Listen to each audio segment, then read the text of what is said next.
Renungan Pagi menjadi Putra dan Putri Allah oleh Ellen G. White, 6 November 2021. Mari kita berdoa.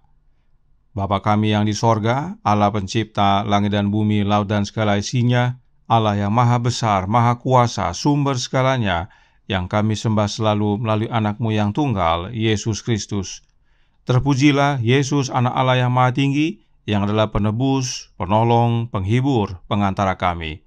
Pada pagi hari ini kami bersyukur boleh bangun dan berbakti, dan sebagaimana membaca dan mendengarkan nasihat firman-Mu, kiranya ini menjadi sukacita karena Kristuslah yang pelihara dan angkat kami. Karenanya beserta kami ya Tuhan, sepanjang perbaktian ini kehendak-Mu yang jadi. Ampun kami akan dosa dan salah, karena kami berdoa hanya melalui anak-Mu yang tunggal, Yesus Kristus, yang adalah Tuhan dan Juru Selamat kami. Amin. Renungan pagi pada hari ini tanggal 6 November 2021 berjudul Rahmat Tuhan Memelihara dan Mengangkat Kita. Ayat inti terdapat dalam Mazmur 40 ayat 12 yang berbunyi, "Janganlah menahan rahmat-Mu daripadaku, kasih-Mu dan kebenaran-Mu kiranya menjaga aku selalu."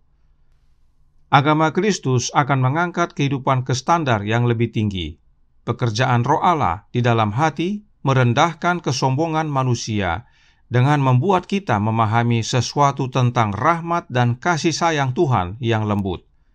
Ketika Anda menemukan ketidakefisienan Anda sendiri dan melihat kepada sumber kekuatan Anda dengan permohonan yang penuh kerinduan mengatakan, "Janganlah menahan rahmat-Mu daripadaku, kasih-Mu dan kebenaran-Mu kiranya menjaga aku selalu," Anda akan memperoleh terang.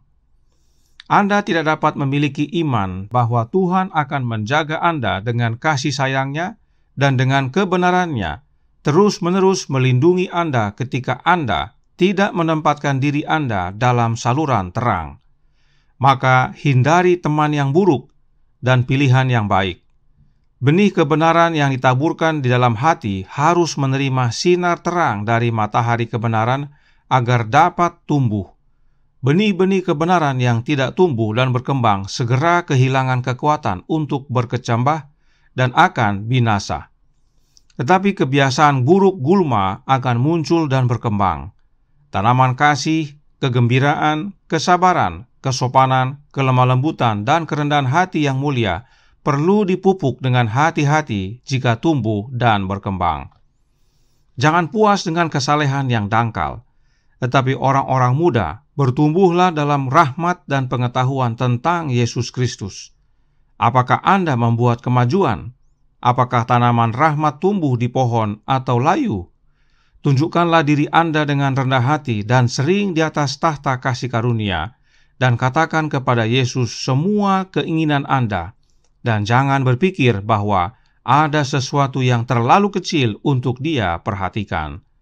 Tuhan senang meminta Anda mencari Dia dan memberitahu Dia cobaan Anda, seperti seorang anak yang berbicara dengan orang tuanya. Ketika Anda berdoa, percayalah bahwa Yesus mendengar Anda dan akan melakukan hal-hal yang Anda minta darinya. Tunjukkan bahwa Anda memiliki kepercayaan yang sempurna kepada Yesus dan selalu berusaha melakukan hal-hal yang Anda tahu akan menyenangkan Dia, dan Anda akan memiliki kedamaian dalam Kristus. Selamat pagi saudaraku dalam Tuhan, selamat Sabat. Judul renungan pagi hari ini dalam bahasa Inggris adalah Mercies of God Preserve and Elevate Us. Nah, kata mercy mempunyai beberapa arti seperti rahmat, belas kasih atau kasih setia, serta kemurahan. Dalam Alkitab dan Roh Nubuat, kata mercy sering diterjemahkan menjadi kemurahan. Contohnya yang berikut ini dalam Kerinduan Segala Zaman, buku kedua halaman 415 paragraf pertama, berbunyi, "Dengan perantaraan Yesus, kemurahan Allah atau God's mercy ditunjukkan kepada manusia, tetapi kemurahan tidak mengesampingkan keadilan." God's mercy atau mercy of God adalah sama, yaitu kemurahan Allah, dan melalui kutipan ini jelas dinyatakan bahwa kemurahan Allah itu adalah Yesus Kristus, Anak Allah. Nah, dikatakan rahmat Allah atau kemurahan Allah memelihara kita. Artinya, Yesus yang pelihara kita. Roh Nubuat berkata dalam The Review and Herald, Maret 12 tahun 1901, paragraf 7, berbunyi, Kristuslah yang menjaga bahtera itu tetap aman di tengah gemuruh gelombang yang menggelegak, karena para penghuninya memiliki iman dalam kuasanya untuk memelihara mereka. Yesus yang pelihara Nuh dan keluarganya di dalam bahtera, termasuk bahteranya itu sendiri. Tentang hal ini, Roh Nubuat menjelaskan dalam Spiritual Gifts, volume 3, halaman 83, paragraf pertama. Orang-orang kudus dipelihara di bumi di tengah-tengah keributan yang mengerikan ini, seperti Nuh dipelihara di dalam bahtera pada saat air bah. Kristus muncul dalam kemuliaannya dan memanggil orang-orang benar yang mati. Orang-orang kudus yang hidup diubahkan dan dengan orang-orang mati yang dibangkitkan dibawa terbang dari bumi oleh para malaikat untuk menemui Tuhan mereka di udara. Bumi dibiarkan seperti padang gurun yang sunyi. Nah, yang pelihara Nuh di tengah lautan air bah yang mengganas adalah Yesus Kristus. Maka demikian juga dengan orang-orang kudus yang masih hidup akan dipelihara oleh Kristus dalam melewati masa kepicikan tersebut. Satu lagi kita lihat pernyataan Roh Nubuat tentang Kristuslah yang pelihara umatnya. Christ Triumphant, halaman 61, paragraf 7, berkata, di manakah sekarang bahtera dan mereka yang dicemooh dan diolok-olok orang? Dipelihara oleh kekuatan Allah. Perahu besar itu berlayar dengan aman di atas air dan Nuh serta keluarganya aman di dalam. Bahtera dan isinya dipelihara oleh kekuatan Allah. Siapakah kekuatan Allah? Roh Nubuat mengutip 1 Korintus 1 ayat 22 sampai 24 dalam Counsels to Writers and Editors, halaman 118, paragraf pertama, yang berbunyi, orang-orang Yahudi menghendaki tanda dan orang-orang Yunani mencari hikmat, tetapi kami memberitakan Kristus yang disalibkan. Untuk orang-orang Yahudi suatu batu sandungan, dan untuk orang-orang bukan Yahudi suatu kebodohan, tetapi untuk mereka yang dipanggil, baik orang Yahudi maupun orang bukan Yahudi, Kristus adalah kekuatan Allah dan hikmat Allah.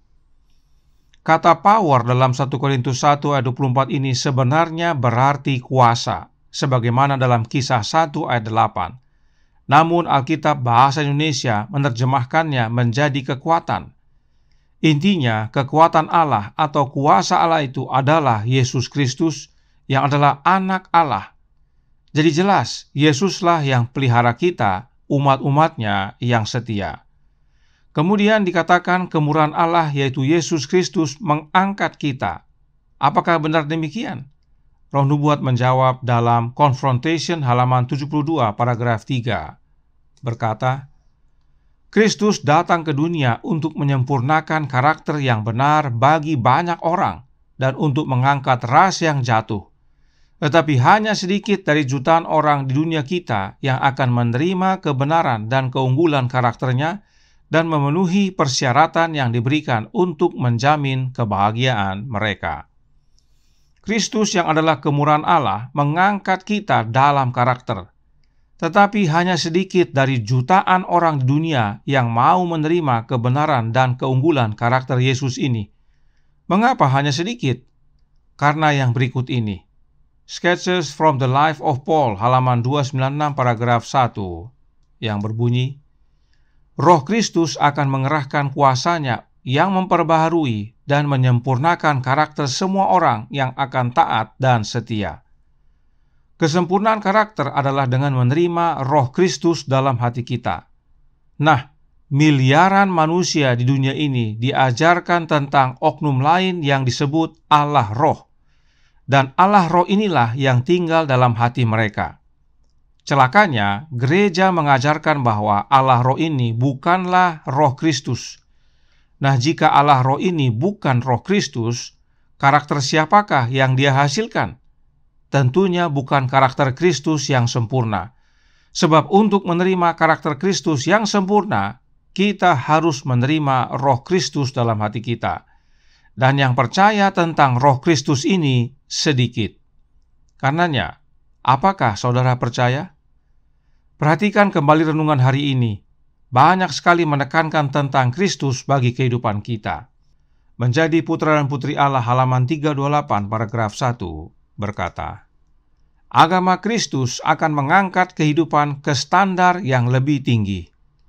Kemudian, menjadi putra dan putri Allah halaman 328 paragraf 3 melanjutkan, jangan puas dengan kesalehan yang dangkal, tetapi orang-orang muda, bertumbuhlah dalam rahmat dan pengetahuan tentang Yesus Kristus. Mengapa penting sekali pengetahuan tentang Yesus Kristus ini? Sebab hal itu menuntun kita kepada pengetahuan akan Allah Bapa, satu-satunya Allah yang benar. Dan pengetahuan tersebut membawa kita kepada pengenalan akan Allah Bapa dan Anak-Nya. Dan itulah hidup yang kekal. Dan menjadi putra dan putri Allah masih dalam halaman 328 paragraf 3 berkata, ketika Anda berdoa, percayalah bahwa Yesus mendengar Anda dan akan melakukan hal-hal yang Anda minta darinya. Yesus yang dengar dan Yesus yang lakukan. Yesuslah yang kita perlukan dan hanya Yesus. Sebab dialah yang pelihara kita dan angkat kita, yaitu oleh kehadiran Roh-Nya. Dan jika kita percaya dengan sempurna kepada Yesus, maka kita akan memiliki kedamaian dalam Yesus. Karenanya, saudaraku dalam Tuhan, mari kita berdoa kepada Allah Bapa seperti Daud, dengan berkata, janganlah menahan rahmat-Mu daripadaku, kasih-Mu dan kebenaran-Mu kiranya menjaga aku selalu. Siapakah rahmat Allah atau kemurahan Allah? Yesus Kristus. Lalu siapakah kasih Allah? Yesus Kristus. Kemudian siapakah kebenaran Allah? Yesus Kristus. Karenanya terimalah Yesus dalam hati kita oleh iman, maka Roh Kristus yang berkuasa dalam hati kita dan mengubahkan kita menjadi serupa dengan Yesus, siap untuk mewarisi kehidupan kekal yang tidak lama lagi akan datang. Tuhan memberkati, saya bawa dalam nama Yesus. Amin. Mari kita berdoa. Bapa kami yang di sorga, Allah pencipta langit dan bumi, laut dan segala isinya, Allah yang maha besar, maha kuasa, satu-satunya Allah yang benar, yang kami sembah selalu melalui anak-Mu yang tunggal, Yesus Kristus. Terima kasih atas nasihat yang indah pagi hari ini, bahwa kami dipelihara dan diangkat oleh Kristus. Diangkat artinya, diangkat kepada keserupaan karakter dengan Yesus. Dan ini semua kami terima hanya dengan menerima Roh-Nya, yaitu Roh Kristus. Karenanya tolong kami ya Bapa, curahkan kemurahan hati-Mu, yaitu kehadiran Roh Anak-Mu dalam hati ini, agar kami semua dipelihara, diubahkan, diangkat menjadi serupa dengan Dia, layak untuk mewarisi kehidupan kekal yang tidak lama lagi akan datang. Beserta kami ya Bapa, tolong kami sepanjang hari ini kehendak-Mu yang jadi, karena kami berdoa dan mohon ampun akan dosa-dosa kami. Hanya dalam nama Anak-Mu yang tunggal, Yesus Kristus, yang adalah Tuhan dan Juru Selamat kami. Amin.